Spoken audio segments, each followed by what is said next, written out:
Okay. Look at how many good teams you think the Colts have played this year. Because everybody's less than the Great Patriots. question, because everybody is whining about the Patriots, the ease of schedule for the Patriots. Great question. Put that smirk away. They played the Rams. I know that. That's a good But team. they lost. Good Yep, point, that's Courtney. a good team. They played the Broncos. Good team. Chargers. Chargers, good team. So they've played 3 good teams this season. Do you count the Steelers as a good team?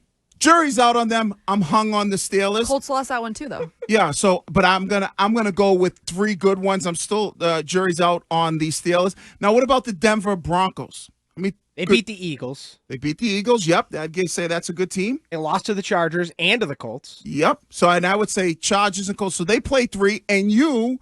They have the Chiefs this weekend. So Yeah, they have the Chiefs this weekend. But until those point, you beat the Bills and the Buccaneers. 2 good teams. And if you want to throw Pittsburgh in there, you lost to the Steelers. Technically more good wins than the Broncos. Right. So this whole of they haven't played anybody, oh, look who's on their schedule type deal. I think if you look at the other good teams in the AFC that have good records, or if you even wanted to probably expand that even further, you would look and go, okay, well, I mean, there's not one team that goes, all right, they played 5 or 6 really good teams. So I don't really subscribe to that Patriots narrative when people try to push that, because you play the teams that are in front of you. Yeah. They're 9-2. They have been absolutely in command of all of these games. They've won 8 straight. If you're still talking about the schedule, you're telling on yourself. Like, obviously, if they get blown out in the playoffs, that'll reshape the conversation. But right now, the Patriots today and for the future are one of 2 to 3 teams in the NFL you'd want to be. Yeah, I'd agree with that. I would definitely agree with that. You got a 50-year-old head coach, a 23-year-old quarterback, and they are flying. Like, what can't they replicate? They can replicate anything. The question becomes, how much money is Kraft willing to spend? Right? You're talking about going forward. And the future. Going forward, because that unless Drake May, and he could gets to the Patrick Mahomes level, even look at the Buffalo Bills. Haven't they taken a step back because maybe Josh doesn't have as much talent around him? Kansas City's the only team, and because I think it's the level of where Mahomes is, where you can go, all right, Kelsey's still good. I think the Buffalo, the step back or whatever you just called it, is more about coaching than it is about Josh Allen and talent. I mean, look, they had Mac Hollins, and look at the difference when he is here with Josh McDaniels than the opportunity that he got there. Right, but I mean, even there he was, I think he's getting more of an opportunity here because of when he was there, it was like Steph Diggs. Steph Diggs is here also. That is true. I just don't know. The coaching, I would agree, isn't great for Buffalo. But when we talk about the Bills, don't we hear and like all these NFL experts say, oh, it's just Josh Allen. It's just Josh Allen. So it seems like maybe he has taken a step back because he doesn't have as much talent around him. And he can elevate guys to a certain level. But I feel like unless you're Patrick Mahomes within that world, it's very difficult. And so is Kraft willing to spend to put talent around Drake May? He had one opportunity and he didn't so far. Right. And so moving forward, he's going to have to pay. He's got to pay Christian Gonzalez. We talked about that yesterday. Drake May. He's got to pay Drake May. That's a year after that. And maybe 2 years after that, Will Campbell. Nasty. Yeah. So you're talking about 3 guys. In the limited, just about nasty, the Bills wigs, like in the limited amount of Hard Knocks that I watched, it was not very compelling this year.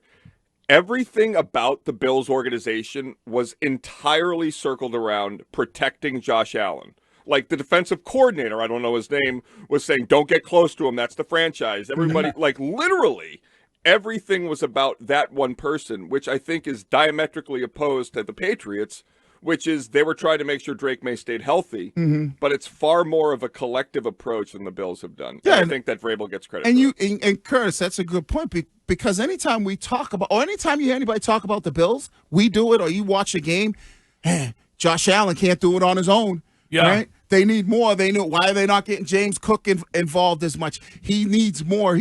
So I don't know if Drake May is going to get to the Mahomes level where, all right, he can still do it with not as much talent. Do you want to talk to Pump the Breakser? They're like the flat earthers. Love it. Yeah. Marcus is a Pump the Breakser. What's up, Marcus? Good morning, guys, man. Really enjoy listening to you. But my question to just generally to you guys is that when you guys say that, you can't understand why people have a different take isn't necessarily a wrong take. I might feel like the Eagles are better. I might feel like when Lamar come back, he's better. Yeah. The Patriots are playing great, but damn, I mean, really? Like, we just can't have a different take than you guys. No, you can't. No, you can't. I just think that the schedule take is a bogus one because it's the way it goes in the NFL. The same argument was used against the Celtics when they won it. It's like your schedule is your schedule. You have nothing to do with who you end up playing, and I just. They win games. The Bills went to Miami in a game that they were supposed to win. They didn't win it. Right. This team wins. I get it. They got their doors blown. I feel like this, Marcus. Can I got one more take real quick because I want to say this to Sean. Hey, Sean. What up? What makes you so confident that we've seen the kid from Houston play great? We've seen Daniels play great. What makes you think that Drake May is going to be the only quarterback to ever overcome a slump? I don't think he's ever been in a slump, so I don't know. There's a slump. Well, to overcome, there's but people who are saying that this season from Drake May is essentially what you got last season from Jaiden Daniels, and that's fine. And that's why I don't necessarily argue with people who still prefer Jaiden Daniels and say this season was a lot about injuries and stuff like that. That's fine. If you still really like Jaiden Daniels, I don't blame you. He was in the NFC Championship game last year. I can't hold that against you. But at the same time, I think you can also acknowledge that Drake May is really good. I prefer Drake May over to Jaiden Daniels, but I'm not going to curse somebody out just because they prefer Jaiden Daniels. I think it's sailing, Greg. When you look at Drake May, Mac Jones had a really good rookie year. But you looked at him and you go, okay, all right, how much higher can he go? Yeah. And you're like, when you look at Drake May, you go, okay, it looks like he can go even higher than this, and his potential, right? We don't know where that limit is. And that's where I think the difference is where you say, oh, he looks like he could be going there, but he could stink next year. Also, this isn't Drake's first season. It's his first full season, Yeah. but we've seen a jump from season 1 to season 2. So can't we expect to hopefully see a jump from season 2 to season 3? It's a little different because last year, he really wasn't the guy. So defensively, you're game planning, all right, what is this Drake May guy? Next year when they know, every D coordinator is going to have the book out on Drake May. Here's what he likes to do. And the argument's going to be that last year he had an absolute rube of an ignoramus for an offensive coordinator. Mm-hmm. And, of course, we know what Josh likes to do. Now the book's going to be out, and so what's he do next year? This is Joe from Plymouth. Hey, Joe. How you doing, guys? What's up? Love the show. Thank you. Nothing. I just have to say, you guys, everyone has to embrace this team. I agree with Shime. This is probably the best Friday ever. I was at the game in Tampa last weekend. And just going forward, I mean, they're on a roll here, and you just gotta love it. Yeah. I mean, they go down in these games, and you have at least I have complete confidence that it's nothing to worry about. They find ways to win football games. So if you want to compare them to 0-1, then if you're going to do that, then compare what that moment and potentially what the next moment is. What they do in 0-2? They missed the playoffs. They missed the playoffs. They go 9-7 that year? They beat the Dolphins final game, but failed to make the playoffs. Right. So they weren't the same football team. So you look at but this. Tom Brady led the NFL in touchdown passes. No, he did. But if you look at this team and you go, this team has the potential.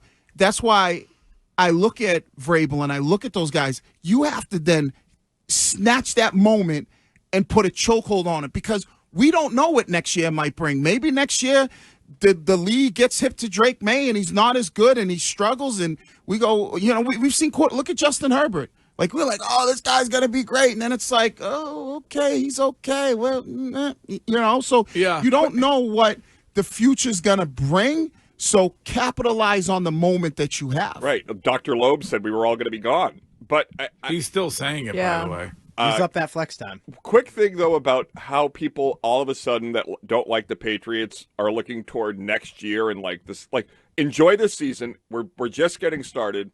And Drake May, it is far more likely that he gets better the longer he's in the Josh McDaniels system, which, Brady and McDaniels every year added to it, which is why it was so hard for guys that came in after that, like Cam Newton, to understand, this long growing playbook.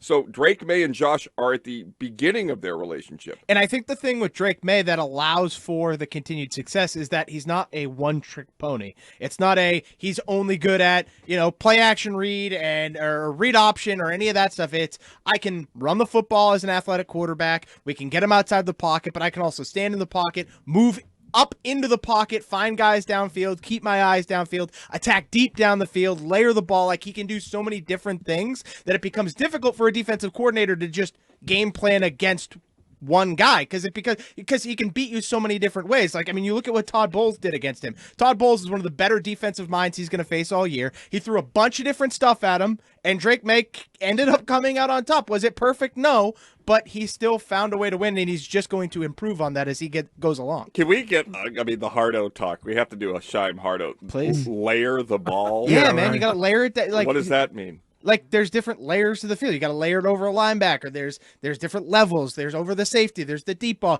You got to have different touch. Like that ball he threw deep last night that should have probably been intercepted. Bad Too much ball. air on it? Too much air on it. You got to put more of a line on that puppy. Let Kyle Williams beat him in a straight line and go back of the end zone. Layer it up. Yeah. All right. Well, Wiggy mentioned it earlier with the pylon throw. Patriots beat the Jets as they should have. Curtis talks about winners.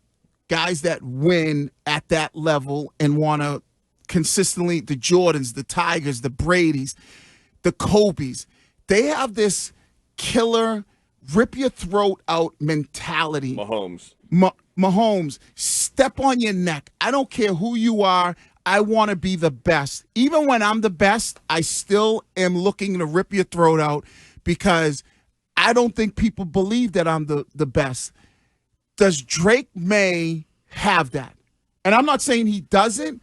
Well, Tom Brady had that because I'm assuming of the chip on his shoulder. Right. So with Brady, though, it began in college. Okay, you have to fight for the job in Michigan. And then they're down 2 touchdowns twice to Alabama in the Sugar Bowl or whatever the hell, Orange Bowl, and then they win that game.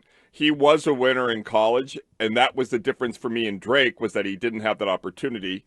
But, yeah, to me, it's something you cannot define, but you know it when you see it. But can you win with maybe, I don't know, it's not saying that you don't have it, but do you still have it when you come off as like this humble person? I think Patrick Mahomes kind of has that? Yeah. That's why I'm asking the question. So, yeah. I mean, yes, you can have it and just not be, outwardly expressing it all the time. Like, I'm sure his team, I would assume his teammates think he has it. Dan Patrick did a segment on this, Wiggs, that was what really was the driver behind it, where he had Charles Barkley on. And Charles was like, there are some guys that are an a-hole everywhere, and they can't turn it on and off.